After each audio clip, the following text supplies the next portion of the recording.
Our final participant is from Morrinsville College, and that is Rita.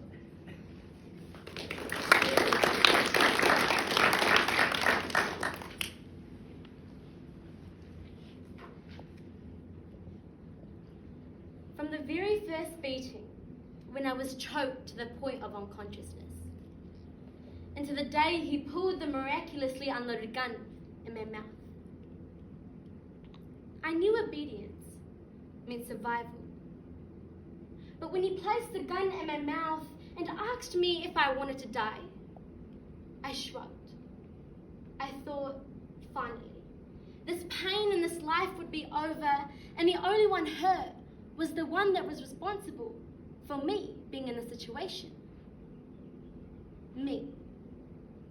The trigger was pulled, but I was still alive. For a few moments, I thought I was experiencing death with the ability to still see life. Until I felt the blows in my head by the gun. Imagine the world that you once felt safe in, all closed up, trapped by fear. Trapped by the fear of living. Your mind is unable to comprehend a million voices in your head. And trust, a word that no longer exists.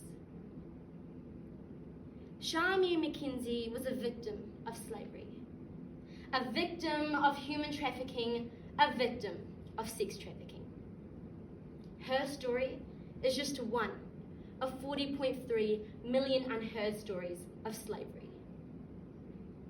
And in 2005, Shami Mackenzie was a victim of human trafficking.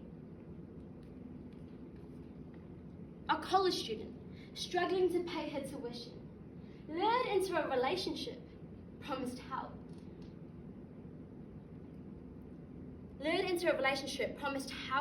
And given an opportunity to safety and quickly earn money by dancing.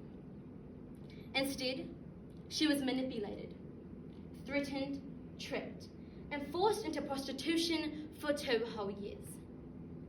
Trapped in this cycle and was unable to get out. In 2005, Shami Mackenzie was a victim of human trafficking. Human trafficking. 2 perfectly ordinary words. Put them together. They form a phrase used to describe a horrific reality. Human trafficking is a form of modern-day slavery. Slavery commenced in the 16th century and unfortunately is still happening today. Slavery isn't a thing of the past, but more of a reality for 40.3 million people around the world today, and 1 in 4 being children. They say the invisible will be visible and the unseen, seen.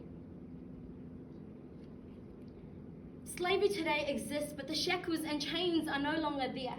However, men, women, and children are trapped, sold, and forced into things and have nowhere to go. Once we begin to start seeing slavery, we start to see how it is connected to our lives.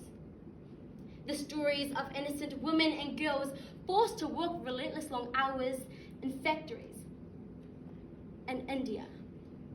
The young girls sold in bars in Thailand, and the little boys forced in a boat to work in the fishing industry in Ghana. When we start to hear and see stories of human trafficking, we see connections, begin to realize our clothes, the things that we are wearing, the fish and our kitchen freezers are all made and packaged by the innocent people under the influence of human trafficking. Anyone can be bought and sold. Someone can be bought and sold more than once. You can be bought and sold. Human trafficking does not see people as individuals. It sees them as a way to gain money. Slavery thrives on threats. It runs on vulnerability or those that are desperate. People like Shami Mackenzie are lured by the false promises of a better life. However, when we try to find these traffickers, they vanish, they scatter.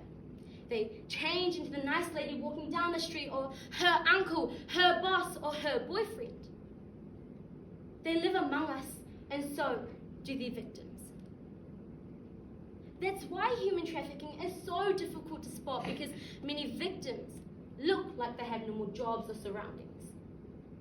However, there is so much more hidden beneath to what we tend to see.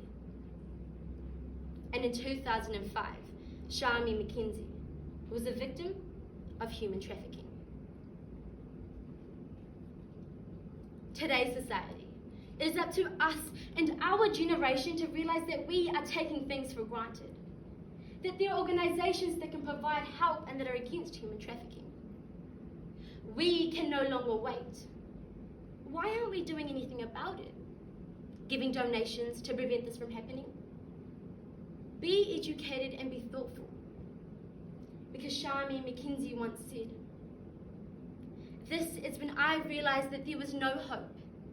I had to continue this life being obedient to him so my family wouldn't get hurt." As he reminded me this each day. I was alive but was not living. I was a slave. And in 2007, Shami McKenzie escaped and survived human trafficking.